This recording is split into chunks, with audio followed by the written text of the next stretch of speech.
నిజంగా నమ్మి బాప్తిస్మ క్రమంలో సంఘంలో చేర్చబడిన వారు, దేవుని ఇంటిలో దేవుని పిల్లలుగా ఉంటున్నటువంటి పురుషులు కానీ స్త్రీలు కానీ, కుమారులు కానీ కుమార్తెలు కానీ, వయస్సు నిమిత్తం లేకుండా, లింగ భేదం వయోభేదం లేకుండా, ఎటువంటి ప్రాంతీయ భేదం లేకుండా, ఎటువంటి భేదం లేకుండా మారుమనసు పొందిన వారందరికీ వారి ఆత్మల కోసమైన ఆహారం వాక్యం అండి.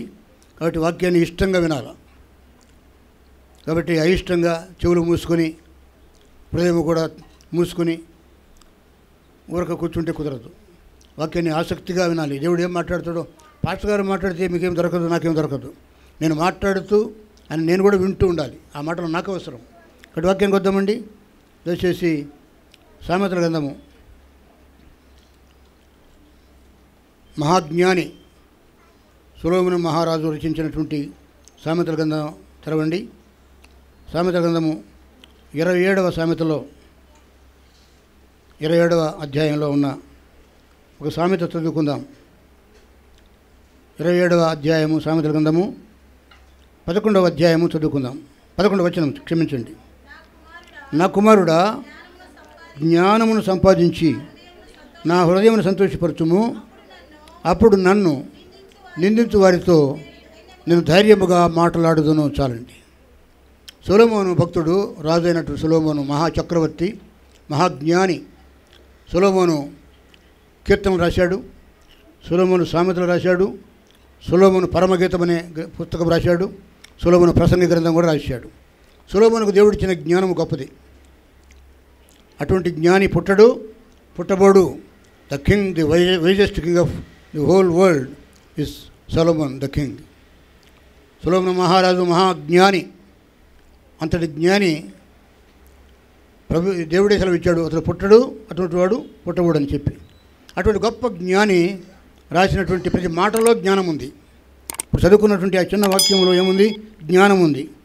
నా కుమారుడా, జ్ఞానమును సంపాదించి నా హృదయమును సంతోషపరచు, అప్పుడు నన్ను నిందించు వారితో నేను ధైర్యంగా మాట్లాడతాను. ఓ తండ్రి తన పిల్లలతో చెప్పుకుంటున్న మాట. ఒకవేళ సొలొమోను మహారాజును దేవుని స్థానంలో ఉంచుకుంటే, లేక దేవుణ్ణి సొలొమోను స్థానంలో ఉంచుకుంటే, దేవుడే మనతో ఆత్మీయంగా మాట్లాడుతున్నాడేమో అని మనం గ్రహించాలా. మనమందరం దేవుని పిల్లలం, మనమందరం దేవుని ఇంటిలో ఉన్నాం. ఈ సంఘంలో ఉన్నవారు దేవుని ఇంట్లో ఉన్నవారు, ఆయా సంఘాల్లో ఉన్నవారు కూడా నిజముగా జీవంగల దేవుని సంఘంలో ఆరాధించే వారందరూ కూడా దేవుని పిల్లలే. సంఘము దేవుని ఇల్లు, ఆ ఇంటికి యజమానుడు ప్రభువే. ఏదైనా మనం నిజముగా నువ్వు దేవుని ఇంట్లో ఉంటే నువ్వు దేవుని జ్ఞానాన్ని పొందిన వాడవై ఉండాలి. జ్ఞానం లేకుండా ప్రార్థించొద్దు, జ్ఞానం లేకుండా స్తుతించొద్దు, జ్ఞానం లేకుండా వాక్యం చదవద్దు. జ్ఞానం లేకుంటే నువ్వు గ్రహించలేవు. జ్ఞానం లేకుంటే నువ్వు గ్రహించలేవు, దాని ప్రకారంగా నువ్వు జీవించలేవు. క్రియాశీలకమైనటువంటి భక్తి జీవితం నువ్వు చేయలేవు. భక్తి చేయటం అంటే జ్ఞానం కావాలి.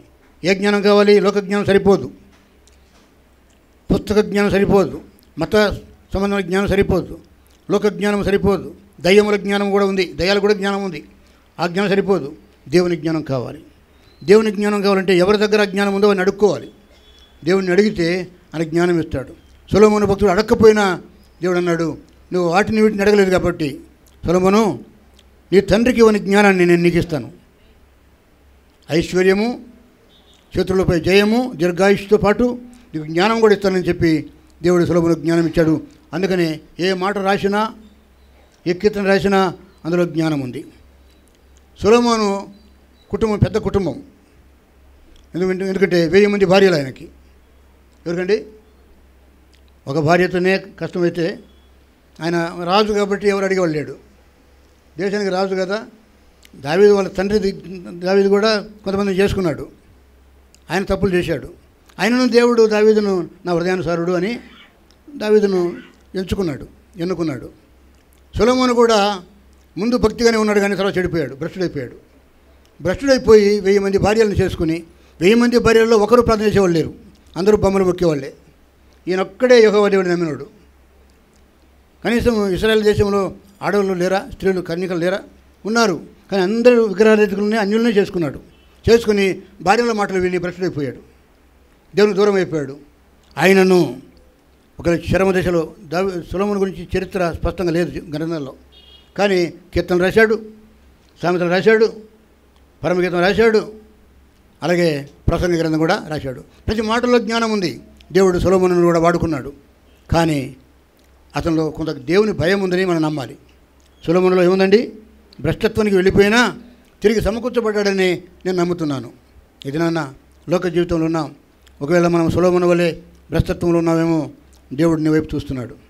దావీదు వలె బహుభార్యాత్వంలో కొన్ని సందర్భాల్లో దేవునికి వ్యతిరేకంగా కార్యం చేస్తున్నా మనం దేవుడు గమనిస్తున్నాడు. ఎందుకంటే ఒకసారి ఆయన నామం ధరించిన తర్వాత, ఒకసారి ఆయన కుటుంబంలో మనం లెక్కించబడిన తర్వాత దేవుడు నిన్ను విడబాడు.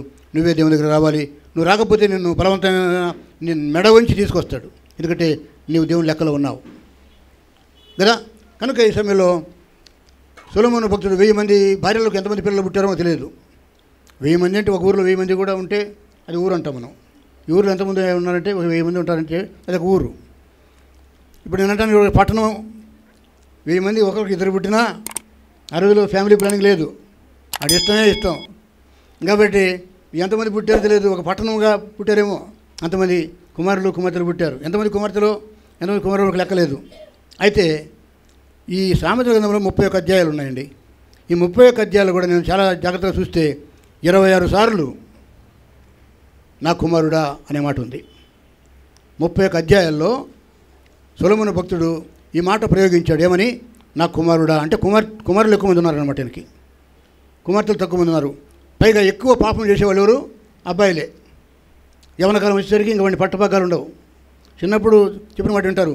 యవన కాలంలో వచ్చినప్పుడు పైత్యం ఎక్కువైపోయి కొంచెం బలుపు ఎక్కువైన తర్వాత వాడు తండ్రి మాట వినడు, తల్లి మాట వినడు, సమాజం మాట వినడు, నా ఇష్టం అంటాడు. కాబట్టి సొలొమోనుకు కుమారులు చాలామంది ఉన్నారేమో. 26 సార్లు 31 అధ్యాయాల్లో నా కుమారుడా అన్నాడు. నా కుమార్తె అని చెప్పి అన్నట్టుగా ఎక్కడ లేదు. 31 అధ్యాయాలు కూడా నా కుమార్తెలరా అని అన్నమాట కనపడదు. కుమార్తెలు కూడా సందేశం ఉంది. కానీ కుమారుల విషయంలో సొలొమోను జాగ్రత్త పడి, ఎందుకంటే నేను భ్రష్టునైపోయినట్టు నా కుమారులు భ్రష్టులు కావద్దు అనుకున్నాడేమో, ప్రార్థన చేసుకున్నాడేమో.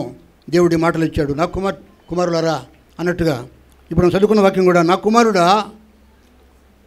ఒకవేళ తన కుమారుల్లో ఒకరిని పిలిచి, నా కుమారుడు నీ విషయంలో నాకు బాధ ఉంది, నా ఇంటికి నాకు చెడ్డ పేరు తెస్తున్నావు, మన దేవునికి నువ్వు చెడ్డ పేరు తెస్తున్నావు, నువ్వు ఇలా ఉండకూడదు. నా కుమారుడా, నువ్వు జ్ఞానం సంపాదించుకో.